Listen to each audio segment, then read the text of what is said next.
Pues mira, eso es una pregunta realmente muy interesante y a la vez también es un poco compleja, porque tal vez hay información que no conocemos. Mira, por ejemplo, se sabe que 50% de la capacidad de ser feliz y de procesar emociones que nos lleven a la felicidad, de disfrutar la felicidad, de aceptar la felicidad, 50% de eso está genéticamente predestinado.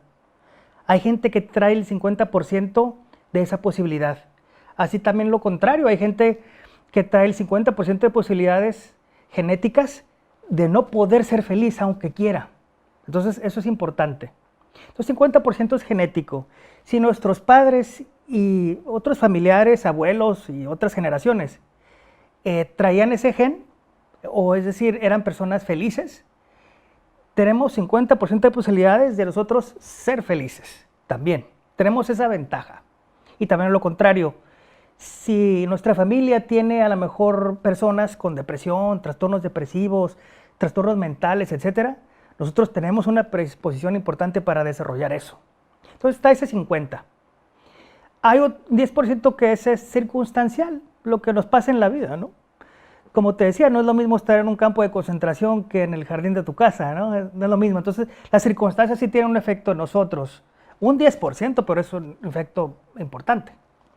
Y hay un 40% que sí está bajo nuestro control para ser felices. Es decir, este 40% nosotros lo podemos manejar en base a lo que llevemos a cabo en nuestro día a día, en nuestras rutinas, en nuestra forma de pensar, en nuestra forma de reaccionar hacia los eventos que nos ocurren. Porque bueno, la vida pues también hay crisis. Hay crisis del desarrollo, crisis externa, está el COVID, etcétera, ¿no? Entonces hay tantas cosas que tienen que procesarse. Y bueno, pero sí tenemos ese 40% de posibilidades de poderlo procesar nosotros. Eso ya sí tiene que ver con nosotros. Entonces 50 genético, 10 circunstancial y 40 personal. Pero pues bueno, hay que saber qué podemos hacer para ser felices en ese 40% que tenemos, que es nuestra responsabilidad, ¿verdad? Porque normalmente no nos hacemos responsables de eso. Estamos tan metidos en otras cosas. De hecho, ese 40% lo utilizamos para nuestra infelicidad. Es increíble porque es ese 40% estarme preocupando, estar creando escenarios mentales que no existen, negativos, estar futurizando, ¿no? Y volviéndome ansioso por estar futurizando, catastrofizando, las cosas no van a salir, etcétera, ¿no? Entonces, ese 40 no lo sabemos utilizar a nuestro favor. Pero bueno, ya sabiendo qué puedo hacer en ese 40%, es decir, lo que está bajo mi responsabilidad, puedo empezar a accionar.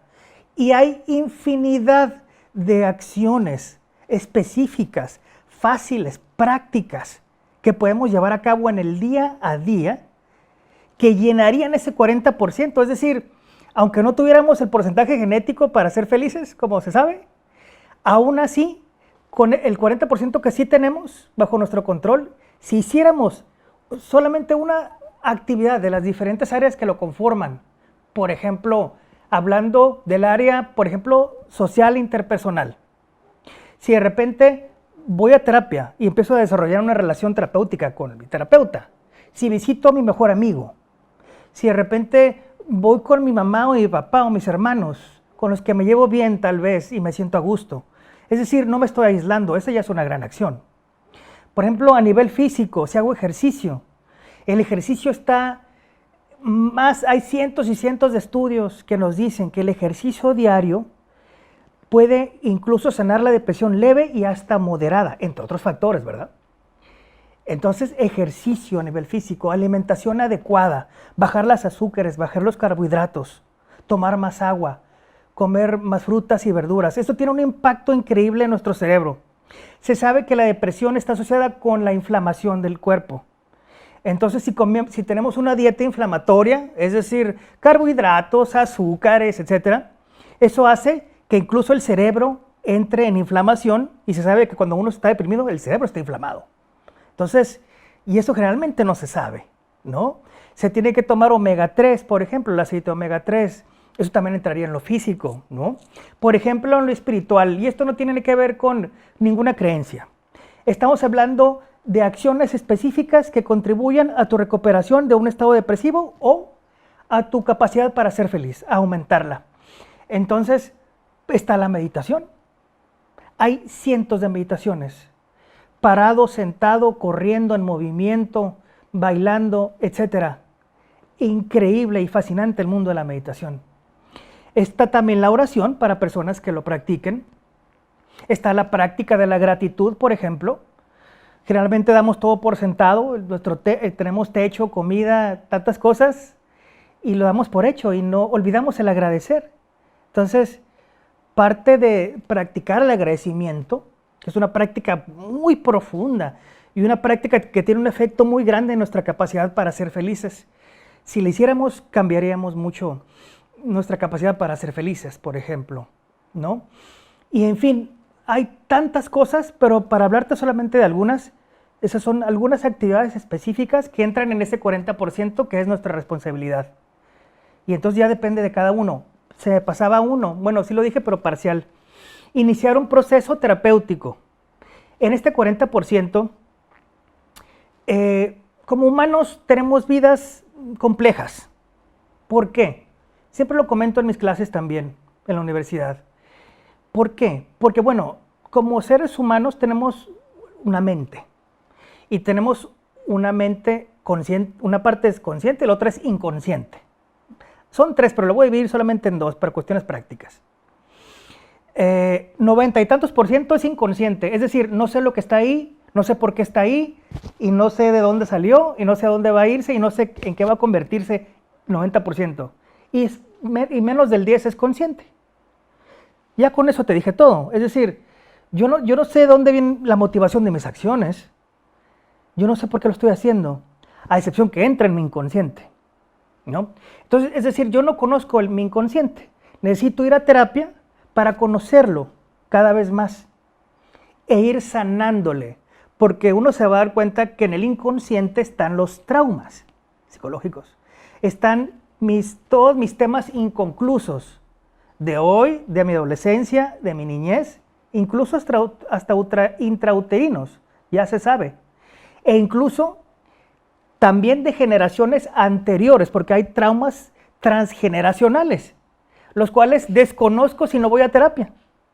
Entonces, dentro de este 40% está necesariamente la psicoterapia, el verdaderamente llevar un proceso terapéutico para sanar todos mis temas inconclusos, más los temas que he heredado de mi familia, sin saberlo, y que están determinando hoy mi capacidad para ser feliz, mi capacidad para ser yo mismo y para disfrutar de la vida. Entonces, sí está bien echarle ganas y ser positivo, me parece muy bien, sin duda. Digo, se habla mucho de esto, pero eso tiene un limitante. Es la puntita del iceberg. Está bien tener esa actitud, es mejor esa que la pesimista, estoy totalmente de acuerdo. Pero tenemos que saber que abajo, en el iceberg, todo el 90% acá, está todo lo oculto que está influyendo mi conducta consciente acá de este 10%. Entonces, por más que yo le eche ganas o tenga una actitud positiva, si esto no está resuelto, esto de acá arriba va a ser superficial y cambiante y va a necesitar que yo esté desgastándome a cada momento para querer ser feliz, cuando en el fondo no soy feliz porque no he sanado mis temas inconclusos, ¿no? Entonces, la psicoterapia va a ayudarnos a eso. Y también nos va a ayudar a muchas cosas, a sanar la niñez, a sanar nuestro niño interior, nuestra niña interior. Es decir, las heridas de la infancia que ahorita están determinando nuestra conducta con el mundo, con la pareja, con el trabajo, con nosotros mismos. También trabajar las partes oscuras de nuestra personalidad, la sombra psicológica denominada, que es, de repente uno podría creer, ¿qué es la sombra en términos psicológicos, no? Porque a veces lo podemos utilizar en la charla ocasional, ¿no? Ay, es que hice tal cosa o dije tal cosa, o no quiero decir esto porque eso es mi lado oscuro, ¿no? Se puede decir a veces en la plática, ¿no? Bueno, pero algo importante es saber, en realidad psicológicamente, la sombra no tenemos ni la más mínima idea de qué es y de qué está hecha y cómo es, no sabemos, por eso es sombra. Entonces lo que uno dice que es mi sombra, no es nuestra sombra. solamente se puede conocer en psicoterapia. Es decir, todos los aspectos de mí mismo que yo desconozco totalmente, que ni siquiera sé ni tengo la idea de que viven en mí, son mi sombra. Y eso sale en el proceso de terapia. Y aquí en la terapia también va a ayudar a que esa sombra, después de verla, porque es fuerte en todos los seres humanos, hay que recordar que somos animales que nos civilizamos de alguna manera, con instintos, etcétera, etcétera. Entonces, hay una parte que tuvimos que reprimir para poder vivir en comunidad. Y eso es parte de la especie humana. Entonces, hay muchas conductas e impulsos que están inconscientes y que forman nuestra sombra en parte. Muchas conductas que hemos reprimido porque socialmente no son aceptadas o porque íbamos a ser rechazados, se reprimieron inconscientemente y formaron una sombra.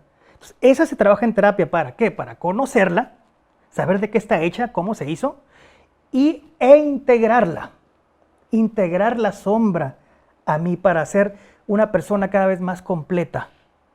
Y si soy una persona cada vez más completa, soy una persona más feliz y que tiene la capacidad de disfrutar mayor la vida. Porque así también como voy a ser capaz de disfrutar la felicidad, también voy a vivir las otras emociones que son parte de la experiencia humana. Esa es otra. Porque también el dolor, el sufrimiento, el coraje, el miedo, la vergüenza, también son parte de la experiencia humana. Y en el momento en el que son negadas, que son reprimidas, estamos enfermando. Estamos enfermando, eso es muy importante. Por eso tenemos que estar bien conscientes de lo que estamos sintiendo y pensando a cada momento, para procesarlo adecuadamente y entonces poder ser seres humanos cada vez más sanos. Verdaderamente seres humanos fuertes, que es, yo considero la fuerza como la verdadera capacidad de sentir y de manifestar lo que verdaderamente se siente. Eso es ser fuerte. Porque actualmente fuerte significa, socialmente hablando, pedante, arrogante, frío, cruel, sarcástico, es decir, otra cosa. Eso es patanería, eso no es fuerza. Pero como que socialmente nos dicen que eso es, y es un gran error, porque es un proceso de deshumanización. Entre más sientes, más te acercas al amor, y mientras más amor sientes, más humano eres. Mientras menos sientes, mientras más te enfrías, mientras más te robotizas, te conviertes más en algo, como ya lo dije, como autómata, robótico, como animalesco, primitivo, ¿no? Es la parte de nuestra humanidad más primitiva, como la que no siente, la más animalesca, ¿no? Y mientras más sentimos, más evolucionados estamos. Es muy diferente a lo que se habla ahorita, ¿no? Parecería que es lo contrario, que ser, como lo que ya dije, en negativo, eso es estar bien, ¿no? O siempre estar de buenas, demasiado de buenas, o demasiado feliz. No, señor, vivimos en un mundo cambiante. No se puede estar siempre feliz, es imposible.